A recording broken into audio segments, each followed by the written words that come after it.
Assalamualaikum warahmatullahi wabarakatuh. Waalaikumsalam warahmatullahi wabarakatuh.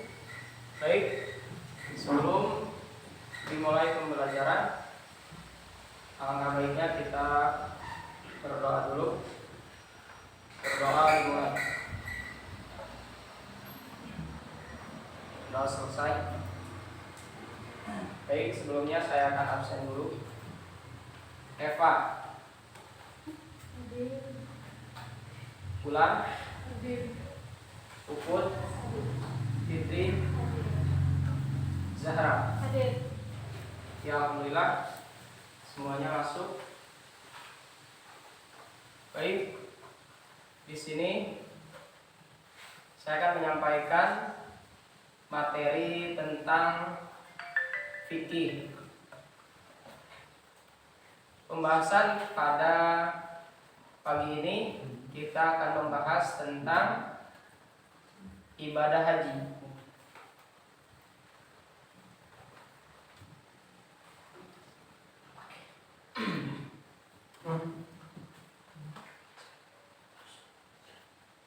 Di sini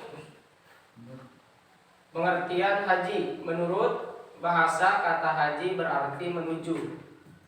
Sedangkan menurut pengertian syar'i berarti menyengaja menuju ke Ka'bah atau ke Baitullah untuk melaksanakan ibadah haji dan memenuhi panggilan Allah Subhanahu wa taala.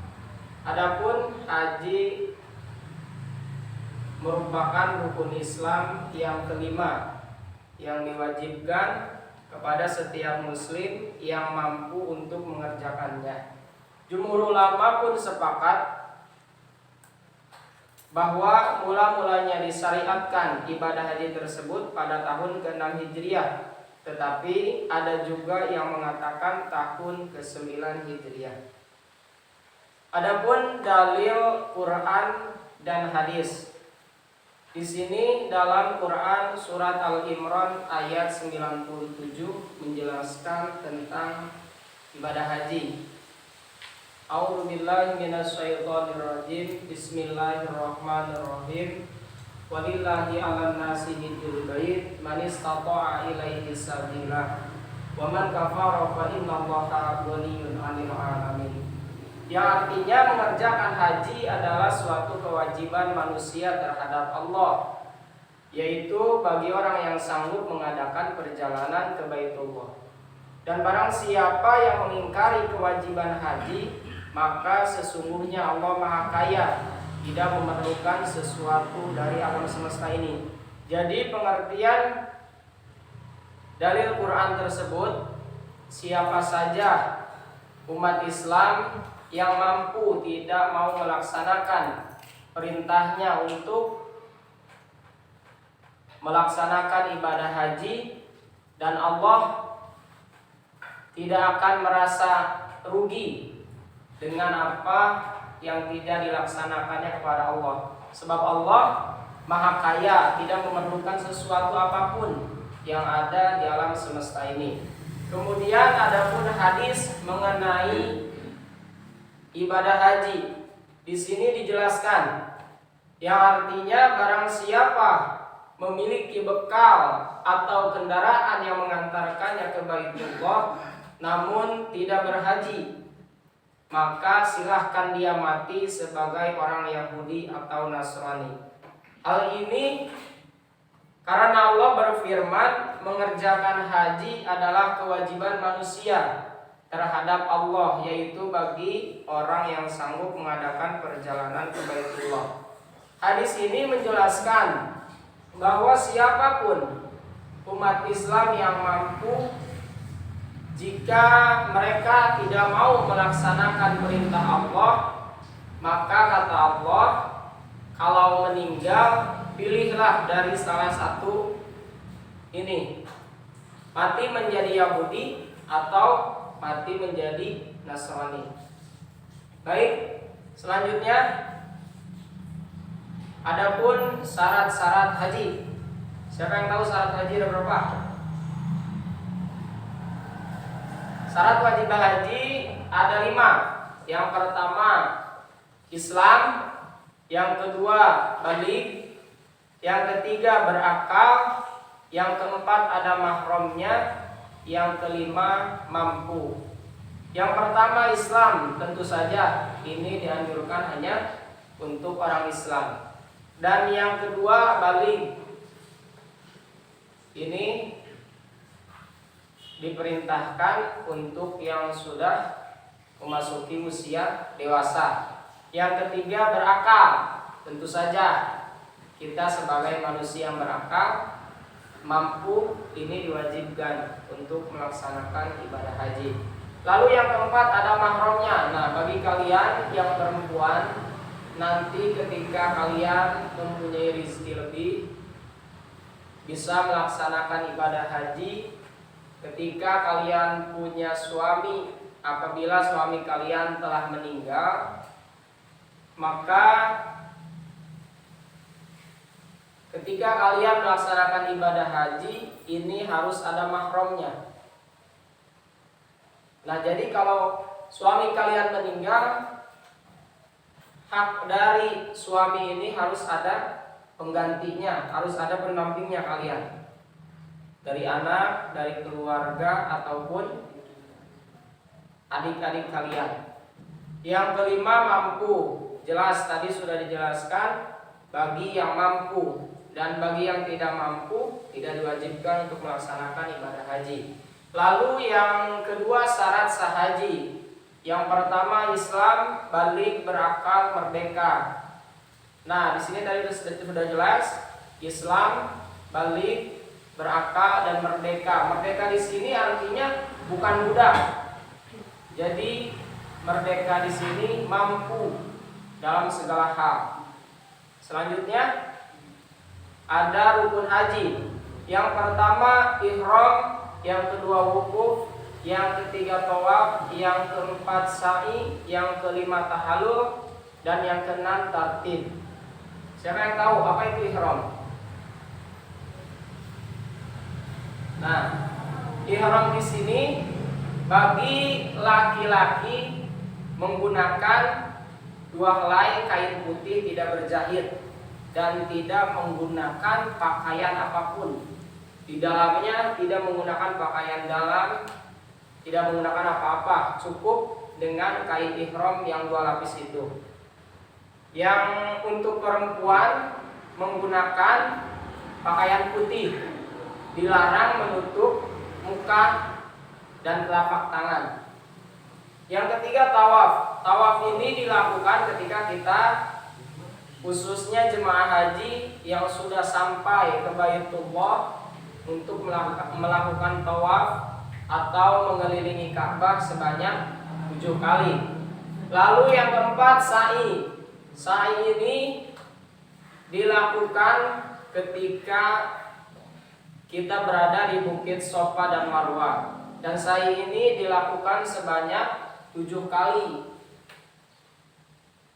Berlari-lari kecil dari Bukit Sofa menuju ke Bukit Marwah. Lalu yang kelima tahallul. Tahallul ini disunahkan bagi semua jamaah haji perempuan maupun laki-laki. Di sini disunahkan untuk mencukur 3 helai rambut dari masing-masing rambutnya. Yang keenam tertib. Tentu saja tertib di sini dari awal pelaksanaan, dari sunnah haji, dari rukun haji, dari syarat wajib haji, semua dilakukan dengan cara tertib. Lalu yang berikutnya wajib haji. Di sini wajib haji itu terbagi 6 bagian. Yang pertama ihram haji dari miqat.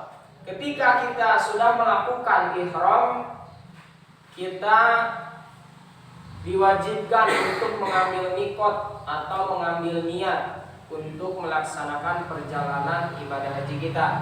Lalu yang kedua mabit di Musdalifah. Mabit di Musdalifah ini dilakukan pada tanggal 10 Zulhijjah selepas melaksanakan wukuf di Arafah. Lalu yang ketiga melontar jumrah Aqabah pada tanggal 10 Zulhijjah. Nah, ini dilakukan ketika sudah melaksanakan wukuf di Arafah. Yang keempat, melontar 3 jumroh, yaitu yang pertama jumroh ula adalah jumroh pertama atau jumroh awal. Yang kedua jumroh wusta atau yang kedua, dan akobah yang ketiga yang dilaksanakan pada tanggal 11, 12, dan 13 Zulhijjah.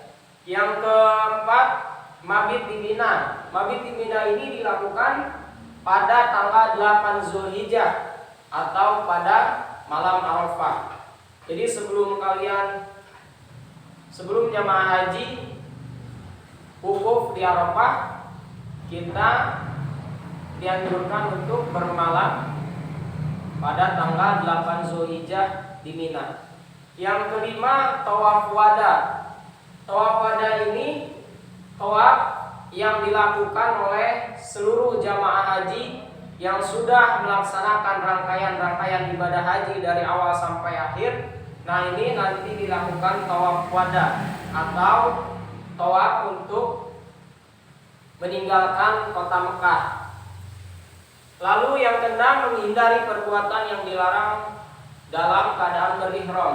Laki-laki maupun perempuan jamaah haji khususnya, ketika kita berihram, kita dilarang membunuh binatang, berhubungan suami istri, berbuat tidak baik, dan yang melarang dari keadaan kita berihram. Sunnah haji yang pertama yaitu melaksanakan haji dengan cara ifrad.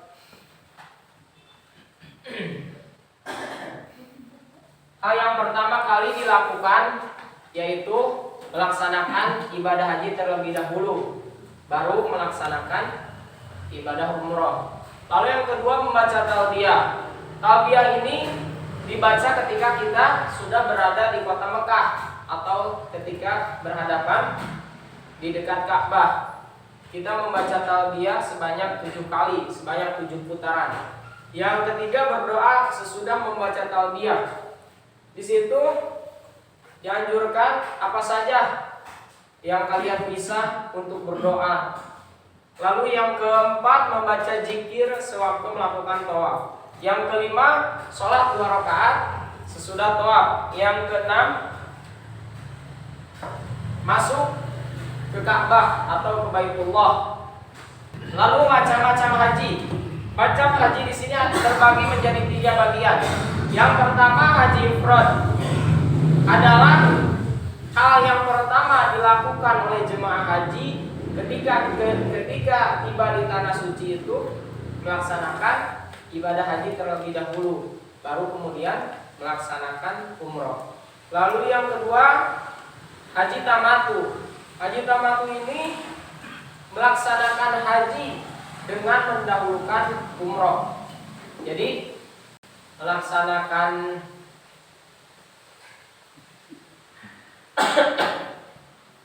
haji dengan mendahulukan umroh. Jadi melaksanakan umroh dulu, baru melaksanakan ibadah haji. Lalu yang ketiga, haji qiron adalah melaksanakan haji dan umroh ini secara bersamaan. Jadi ketika kita ingin melaksanakan ibadah haji, sudah mikot, sudah niat untuk berihram untuk melaksanakan ibadah, maka haji qiron ini dilakukan secara bersamaan. Haji dan umroh ini dilakukan secara bersama-sama. Lalu mikot haji.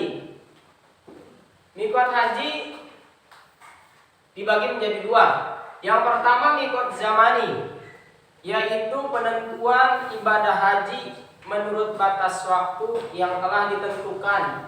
Jadi mikot zamani ini adalah penentuan ibadah haji menurut batas yang telah ditentukan. Lalu yang kedua, mikot makani adalah penetapan memakai kain ihram menurut batas tempat dalam pelaksanaan ibadah haji.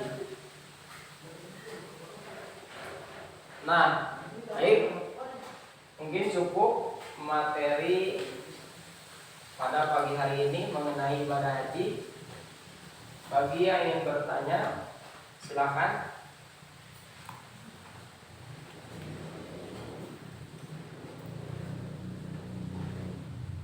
Baik, jika tidak ada yang ingin bertanya, mari kita simpulkan bersama-sama materi pada pagi hari ini mengenai ibadah haji.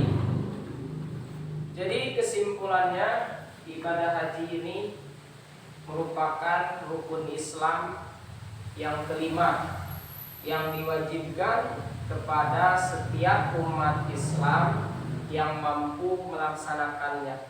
Mampu di sini dalam artian mampu dalam perjalanan, mampu bekal di tanah suci dan Madinah, mampu bekal bagi keluarga yang ditinggalkan. Nah, bagi yang tidak mampu, tidak wajib untuk melaksanakan ibadah haji. Nah, mudah-mudahan kita semua diberikan rezeki oleh Allah, kita bisa melaksanakan dan bisa memenuhi panggilan Allah Subhanahu wa taala untuk melaksanakan ibadah haji ke Baitullah. Adapun pesan moral dari pelaksanaan ibadah haji ini, dalam melaksanakan ibadah haji kita diajarkan harus lebih bisa tawadu dan tidak sombong, karena pakaian yang kita gunakan adalah kain ihram tadi yang 2 lapis, tidak berjahit bagi laki-laki dan perempuan memakai pakaian serba putih, tidak menutup muka dan tidak menutup telapak tangan. Nah, kain ini berlambangkan sebagai kain kafan yang nanti akan kita pakai ketika kita menghadapi kematian. Tidak ada perbedaan dalam hal ini dari pakaian, pangkat, jabatan, miskin, kaya, tidak ada perbedaan di hadapan Allah Subhanahu wa taala. Jadi rakyat biasa mau pejabat mau siapapun di hadapan Allah itu semuanya sama. Nah, jadi kita diminta untuk bisa lebih tawadu dan tidak menyombongkan diri, khususnya pada Allah Subhanahu wa taala, karena Allah lah yang mempunyai semuanya. Mungkin cukup ini yang bisa Bapak sampaikan, kurang lebihnya mohon maaf. Wabillahi taufiq wal hidayah, wal ishaq wal hidayah, wal afu minkum. Wassalamualaikum warahmatullahi wabarakatuh.